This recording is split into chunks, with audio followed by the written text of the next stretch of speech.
लाख रुपये तोळा कधी 1.25 लाखावर गेला कळलाच नाही। जगामध्ये युद्धाचं आणि अनिश्चिततेचं सावट असताना सगळेजण आपला पैसा सोन्यामध्ये गुंतवत आहेत। भारतीयांना तर सोन्याची खूप आवड आहे। कोण किती श्रीमंत हे दाखवण्याचं साधन म्हणजे सोनं। आजच्या घडीला चीन, रशिया, भारतासहित अनेक देश सोन्यामध्ये लक्षणीय गुंतवणूक करत असताना भारताच्या राजस्थानमधील बांसवाडा जिल्ह्यात एक सोन्याची खाण असल्याचं समोर आलं आहे। 222 टन सोनं यामध्ये असल्याचा अंदाज व्यक्त करण्यात येतोय। काय आहे हा सगळा विषय जाणून घेऊया या व्हिडिओमध्ये। नमस्कार, मी दिनेश, तुम्ही पाहताय महाराष्ट्र कट्टा।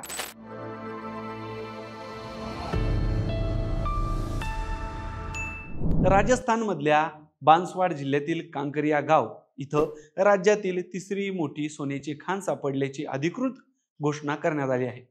यामुळे राजस्थान आता भारतातील प्रमुख सोन्याच्या उत्पादक राज्यांपैकी एक होण्याची शक्यता निर्माण झाली आहे।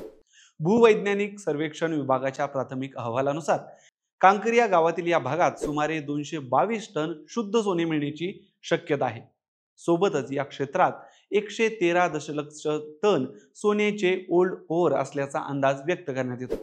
ही खाण राज्यातील भुकिया जगपुरा क्षेत्रातील दोन आधीच्या सोन्याच्या खाणीनंतर तिसऱ्या क्रमांकावर गणली जाते।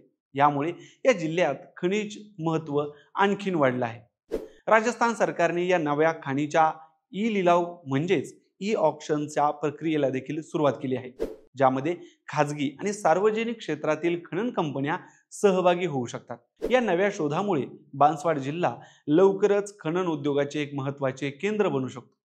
खाणकाम सुरू झाल्यानंतर स्थानिक पातळीवर नवीन रोजगाराच्या संधी, स्थानिक पायाभूत सुविधांचा विकास आणि उद्योग गुंतवणुकीत वाढ होण्याची शक्यता आहे। काही प्राथमिक अंदाजांनुसार या खाणीतील साठा भारताच्या सोन्याच्या वार्षिक मागणीपैकी सुमारे 25% भाग पूर्ण करू शकतो। याशिवाय या परिसरात तांबे, निकेल आणि कोबाल्ट यासारख्या इतर धातूंचे साठे असण्याची शक्यता तज्ज्ञांनी व्यक्त केली आहे। या शोध मोहिमेचा टप्पा अजून प्रारंभिक स्तरावर आहे, त्यामुळे अजून खाणीतील सोन्याचे प्रमाण, त्याची शुद्धता आणि खाणकाम आर्थिकदृष्ट्या व्यवहार्य आहे की नाही हे निश्चित झालेले नाही। खाणकाम सुरू करण्यापूर्वी सरकारला पर्यावरणीय मंजुरी, स्थानिक आदिवासी समाजाची संमती आणि पायाभूत सुविधांच्या उभारणी संबंधी नियोजन करावे लागेल। या खाणीच्या लिलाव प्रक्रियेत कायदेशीर आणि प्रशासकीय अडचणी येण्याची शक्यता आहे, कारण याआधीही राजस्थानमधील काही खाण प्रकल्पांवर दस्तऐवजीकरणातील त्रुटींमुळे विवाद झाले होते। राजस्थानच्या बांसवाड जिल्ह्यातील या सोन्याच्या खाणीचा शोध राज्याच्या अर्थव्यवस्थेसाठी, देशासाठी आणि स्थानिक विकासासाठी एक मोठा टप्पा ठरू शकतो। मात्र हा विकास पर्यावरणीय संतुलन आणि स्थानिक समाजाच्या सहभागासह झाला तरच तो शाश्वत आणि सर्वसमावेशक ठरेल। मंडळी, तुम्हाला काय वाटतं? या सोन्यामुळे भारतीयांना सोन्याचे दिवस येतील का? भविष्यात सोन्याला 3 लाख प्रति तोळा भाव मिळण्याची शक्यता वर्तवली जात असताना हा शोध आपल्यासाठी किती फायद्याचा ठरेल?